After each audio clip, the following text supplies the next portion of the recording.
Hi, hope everyone is having a great day. So, I went to work today and I didn't plan on it, but I got a phone call from the hospital while I was working. My boss was right there. I had to answer the call, and they were telling me about my pre-op and asking, do I have insurance yet? Which, no, I don't. I'm working on it, but I have to have $1,000 up front. So, anyway, during the conversation, and I finished that, and my boss was kind of looking at me, and I know she overheard some, so I had to go ahead and tell her. And she had already, before this phone call happened, told me how they really appreciated that I stepped up when they needed some help and helped them out. And so I just didn't have it in my heart to not tell them, I need to give them a heads up. So I did tell them, and they were so kind. They are going to let me, they'll have to terminate my employment because I haven't been there 3 months yet. So they have to terminate, but they will hire me back and let me work light duty when the doctor releases me, at least after 8 weeks. He said no lifting over 5 pounds, but they will put I'm a cake decorator. They'll put my icings and everything within reach and let me just decorate cakes. So that is really nice. That's something they don't have to do. They don't have to let me come back. A cake decorator is a skilled trade, so my rate of pay in Oklahoma is not much compared to Texas, what I'm used to, but still, it's a decent paycheck. And I'm looking at 3 months with no paycheck at all. And now I found out today I have no job at all because they actually have to terminate me. So that's tough to take, but I'm just going to trust in God and see this thing through, because the alternative is not great. But we'll work it out somehow.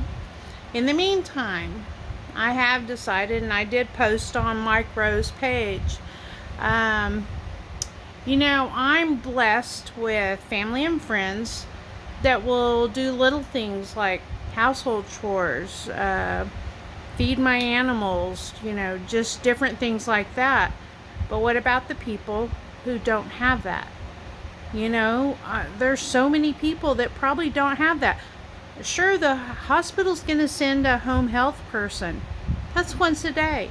And that's not throwing your clothes in the laundry, pulling them out of the dryer, folding them up. That's not cooking meals. That's not taking you shopping or taking you to doctor's appointments. That is not sweeping, mopping, and every little thing that you're not supposed to do, that they tell you you can't do because you can't lift over 5 pounds for this many weeks. 2 months. 2 months you're not supposed to do that. What if you live by yourself? So, after I'm healed, I want to start a group in my area, and I hope this spreads like wildfire.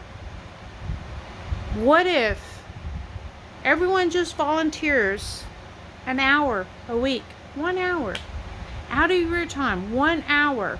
You go to that person's house, do their dishes, sweep them off their floor, take them to an appointment. What if you just go to visit them in the hospital and hold their hand because you've been through it? What if we all do that? It would be such a wonderful thing. So I am going to do that. I do know what it's like. And some people just need a voice, and I want to be that voice. If I can help just one person, even one person in my little tiny town of Fort Gibson, Oklahoma, if I can help one person go through this traumatic event, it's all worth it. So yeah, go to Mike Rowe, Mike Rowe Works, Returning the Favor. the best Facebook page I've ever seen. He is the sweetest guy, and they do so much for so many people. So go to them, and wherever you're at, start this same thing. Try and help somebody. No matter what it is, how small. It doesn't have to be money. Although, trust me, I'm trying to pay my bills and be off work 3 months. Money's great. But just having the emotional support and even the physical support of little tiny yard work. Who's going to mow your yard? You know, little things like that. Reach out and help somebody. Bye. Talk to you guys tomorrow.